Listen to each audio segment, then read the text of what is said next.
Nagbabalik tayo sa huling yugto ng ating online views update ng tatlong noontime show dito sa ating bansa, ang tahanang pinakamasaya, ang Eat Bulaga at ang Eat Showtime. At bago natin simulan ay pakisubscribe ang aking YouTube channel, pakiclick ang bell notification icon para lagi kayong updated sa mga bagong video na ilalabas ko. So mga kaparokya, ibibigay ko naman po ang lumabas na TV ratings nitong nagdaang Sabado, January 6. Para po sa tahanang pinakamasaya, sila ay nakakuha ng 3.2%, ang Eat Showtime ay nakakuha ng 4.3% at ang Eat Bulaga ay nakakuha ng 4.4%.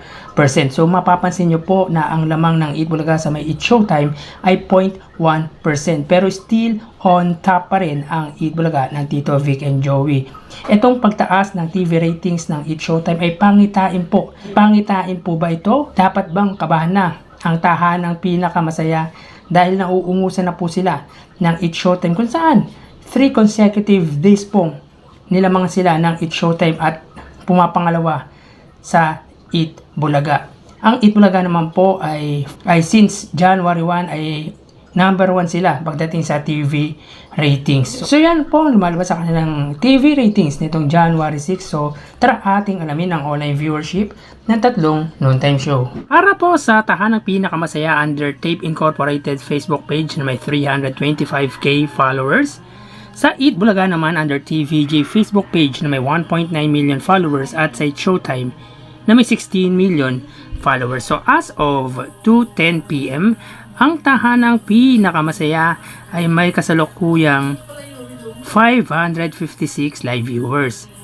Ang Eat Bulaga ng Tito Vic and Joey ay may 4.2k live viewers at ang Eat Showtime ay mayroong kasalukuyang 8k live viewers. So, i-click po natin para po sa tahanang pinakamasaya. Sila ay may 554 live viewers. Ang Eat Bulaga naman ng Tito Vic and Joey ay may 4.2k live viewers at ang Eat Showtime ay may 7.8k live viewers. So, ulitin po natin, as of 2:11 PM, ang tahanang pinakamasaya ay may 550 live viewers. Ang Eat Bulaga ng Tito Vic and Joey ay may 4.2k live viewers at ang Eat Showtime ay may 7.8k live viewers. So bali dito sa Facebook Live ng tatlong noontime show, ang nanguna ay ang Eat Showtime, pumangalawa ang Eat Bulaga at pumangatlo ang tahanang pinaka masaya. So mapunta naman po tayo sa TV Network YouTube channel. Para po sa GMA YouTube channel na may 33.9 million subscribers. Sa Eat Bulaga naman, under sa TV5 Philippines na may 1.61 million subscribers at sa Eat Showtime under ABS-CBN Entertainment na may 46.4 million subscribers. So as of 2:12 PM, ang GMA Network ay may 5.9k live viewers. Ang TV5 naman ay may 35k live viewers at ang ABS-CBN ay may 86k live viewers. So ulitin po natin, as of 2:12 PM, ang GMA ay may 5.9k live viewers.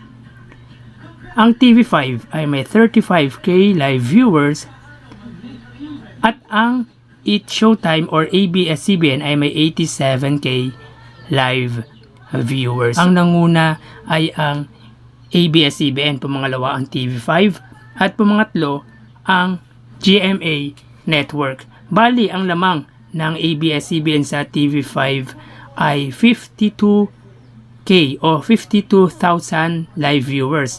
Pero ang kanilang subscribers ay 46.4 laban sa 1.61 million subscribers ng TV5. So 45 million ang lamang ng ABS-CBN sa TV5, pero 52,000 lang ang lamang nito pagdating sa live viewership. So mapunta po tayo sa main YouTube channel ng tatlong noontime show. Again, as of today ay wala pong live viewers or live ang tahanang pinakamasaya sa YouTube. So mapunta tayo sa Eat Bulaga at Eat Showtime. Para po sa Eat Bulaga, under po yan sa may TVJ YouTube channel na may 784k subscribers. Sa Eat Showtime naman, under ABS-CBN Eat Showtime na may 1.96 million subscribers. So as of 2/14, ang Eat Bulaga ay may 36k live viewers. Ang Eat Showtime naman ay may 46k live viewers. So ulitin po natin. Para po sa Eat Bulaga, sila ay may 36k live viewers. Ang Eat Showtime ay may 46k live viewers. So dito lamang ang Eat Showtime ng 10,000 live viewers.